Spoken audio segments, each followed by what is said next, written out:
dulmiga hala diido beenta yeena isu sheegin si cad baynu isu sheegina si kaleera aynu isu sheegno runta aynu isu sheegno yeena beenta isu sheegin yeena beenta isu sheegin wanaag baan u wadaa Soomaali oo dhan baan wanaag wadaa anigu wanaag baan u wadaa Ilaahay baa igu beeray burco oo aanan ka bixin oo aan ku noqonay oo reerkaygu joogaan oo dadkaygiba joogaan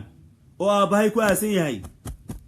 xabaalaha loo socdo hoteelka City Plaza marka la tagayo midigta ka qabanaya ee deyrka loo sameeyay ee hoteelka nasteexo ka sokeeya aabahay Sheekh Muuse Aldan baa ku aasan markaas aad oranaysa maalin kasta igu hanjabis xarig oo marka Allah marka xagan u soo baxana oo lagu xidhaya qarnimada ka soo horjeeda ya ammi waa magaaladeedii waa yani ima fogeyn kartid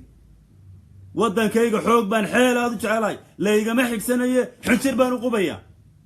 kifaaya kala sheegashada kifaaya inagu filan kala sheegasho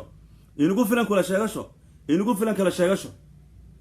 walaalayaal meel kasta aad joogtaan waxaan idin sheegayaa waxa igu jira damiir dhiig Soomaali baa igu jira oo muxuu ahay nool oo dhaqaaqaya wallahi alcadiim waxa weeye waan awoodi kar waay inaan dantayda kaliya raaco cid dabada iga wada ma jirto dantayda kaliya waan awoodi karaya inaan isna saqo qaar badan oo mansuuqiin oo nasaqan oo iska nool inay oo cunaan cuntada u cabaan inay noolaadaan iska shaqaysta say u noolaadaan waxa weeye ereyba ra'yiba aan oran karin inay noolaadaan 12 ku maraya daawashadu marka waan awoodi kari waay inaan sameeyo sidaa waan awoodi kari waay inaan sameeyo waxaan go'aansaday wixii ummadda dhibaya inaan ka hadlo wixii wanaaga ka sheekeynaya inaan ma taageero dabcasar maxaan ku taageeray dabcasar waxaan ku taageeray waxaan arkay damiir naf wallahi kumanaan Soomaaliya ayuu ka qalbi wanaagsan yahay wallahi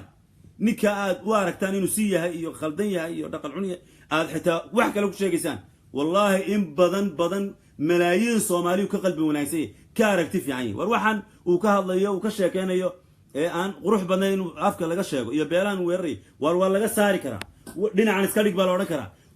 wanaag baa loo hayi karaa damiir baa jira damiir nool baa jira waxaan idin sheegayaa dawlad deegaanka dhulka la haysto oo Cabdi Ilay hogaaminayo dib buu ku hayaa Soomaalida xuduudda dhulka la haysto oo dhan dib buu ku hayaa waxa la soo sheegay intaanan ka soo bixin Hargeysa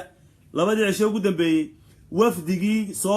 ka soo qayb galay caleemasaarka Muuse Biixi Cabdi wafdigii ka soo qayb galay ee hogaaminaya madaxweyne ku-xigeenka dawlad deegaanka magaciisa garan maaye iyo kii dheeray ninka dheeray Khadar Cabdi ee gaadiidka iyo muujiga ganacsiga wuxuu yahay wasiirka ganacsiga lagu sheego ee mujrimkaasi waxa weeye dad badan baa ku maqanay horena mujrimkaasi waxa